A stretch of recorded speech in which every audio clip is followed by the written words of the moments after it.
Hello. My name is Darryl downstairs doing the speech at Ernst Young. Who's your contact person? From that mouth, while I'm working and earning it, start me up, spark me up, let's go. So I set myself on fire.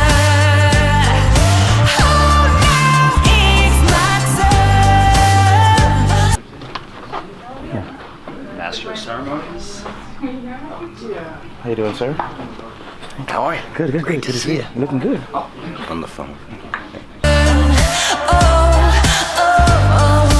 Come on, watch me burn. We're going to skip to hear from Darryl Phipps.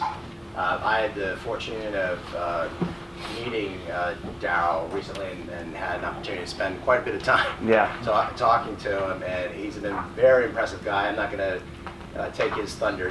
You'll learn very quickly why he's such an impressive gentleman.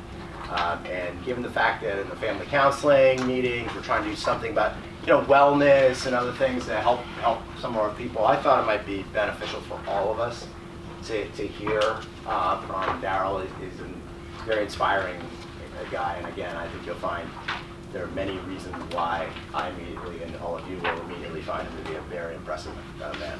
So, Darryl. Awesome, thank you. Okay, you guys probably wonder why I'm having this weird camera. So, part of me being able to speak to everybody, I'm gonna sit it right over here. No. I'm gonna sit it right over here so I can make sure I get as much as possible.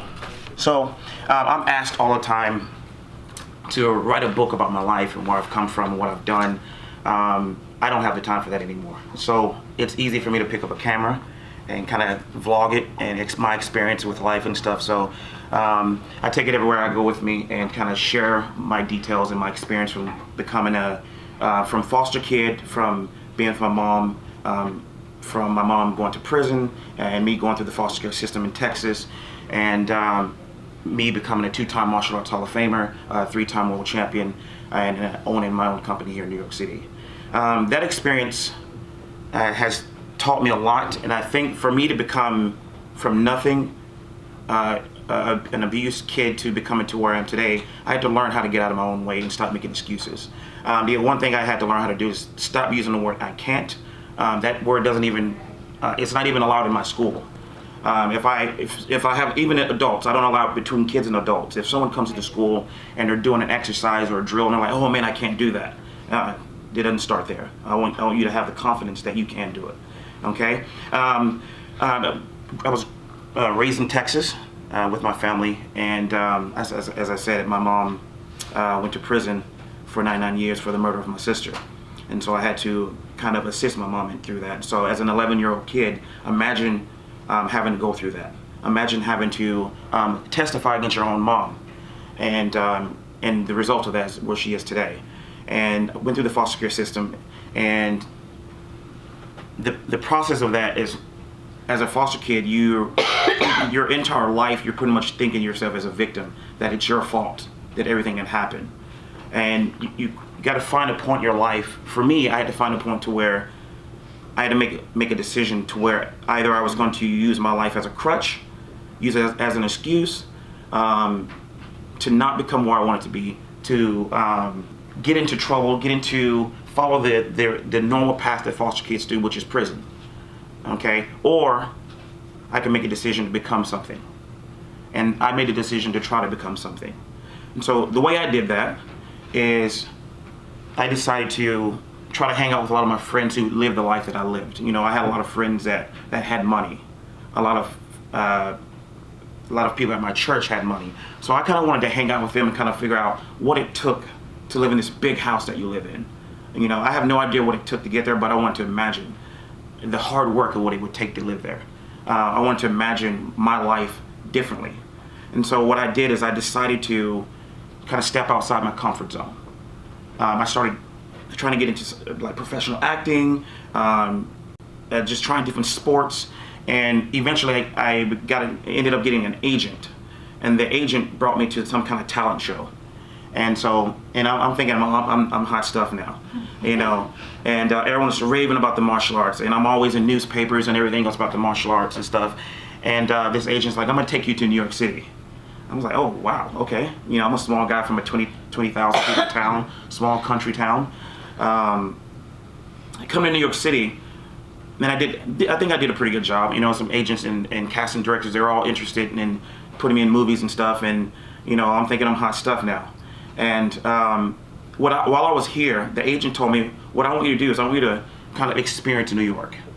You're out of your comfort zone. I want you to expand your bubble a little bit and try to just go out in New York and just experience, just do stuff.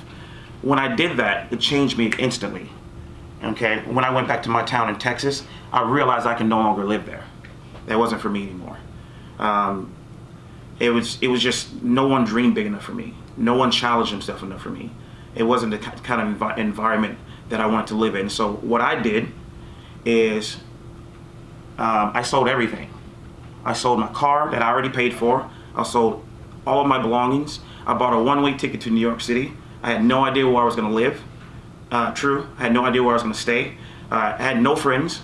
The only thing I knew I wanted to do is become a professional actor, and I knew that New York City had some of the best talent in the world. And that's where I wanted to go. You know, I wanted to go where it was going to challenge me. The other thing is, buying a one-way ticket, I got rid of my safety net. There was no safety net. There was no, I'm in trouble. Can you kind of save me? That didn't exist. Okay.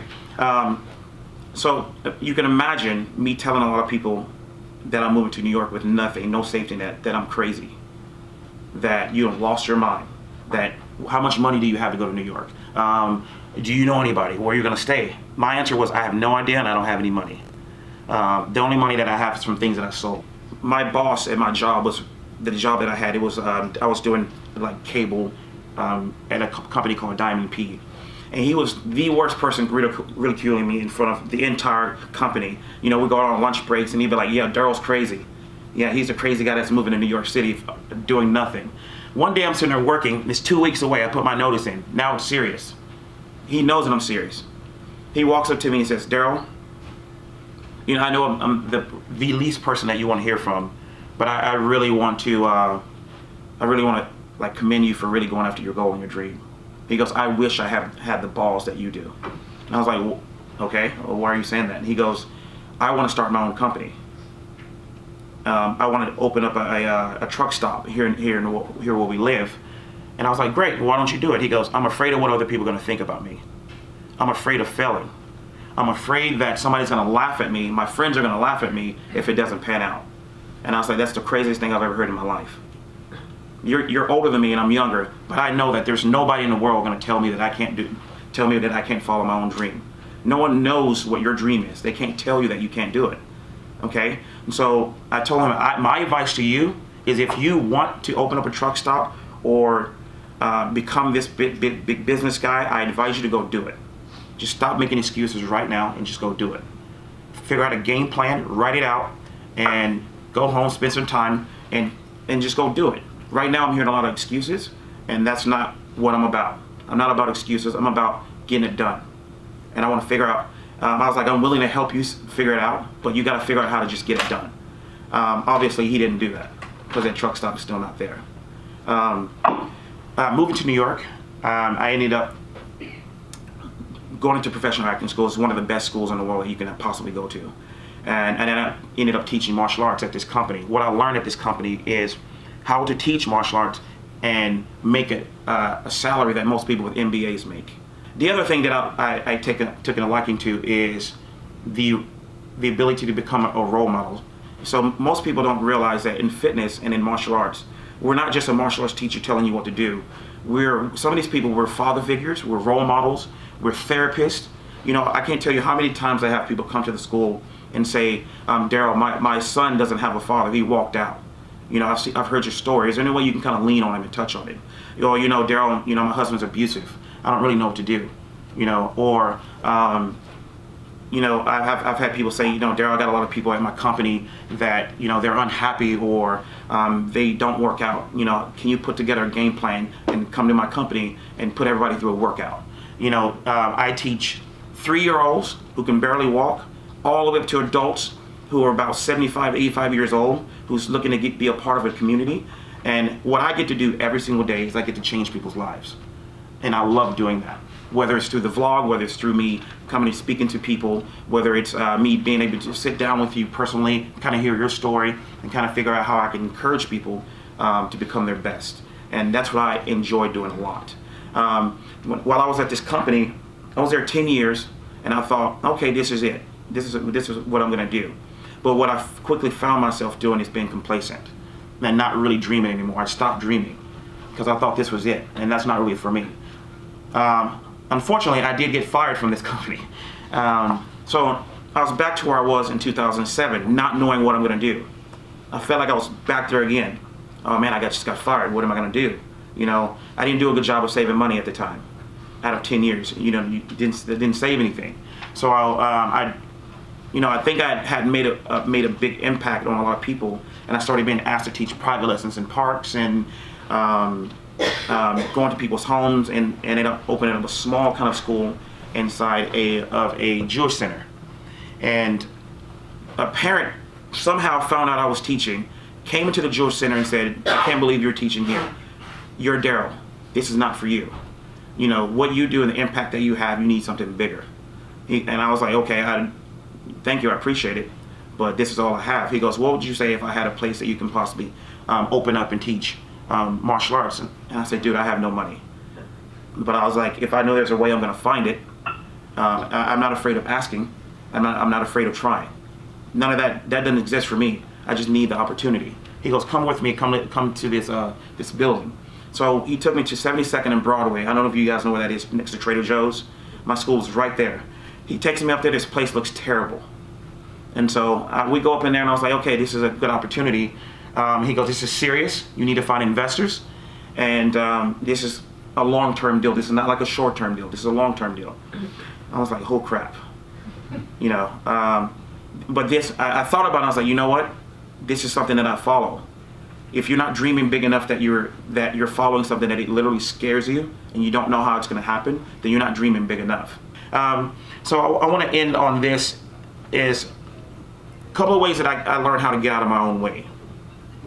Is I do self-assessments every day. You know, I want to think about, how did my day go? You know, on a personal level, how did my day go? Did I work out today? Did I take care of my health? You know, that's important. If you don't take care of your health, you're getting in your own way.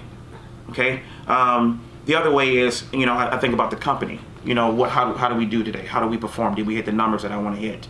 You know, if we didn't, I want to know how we make those numbers change. Am I training my staff the way I need to be training them?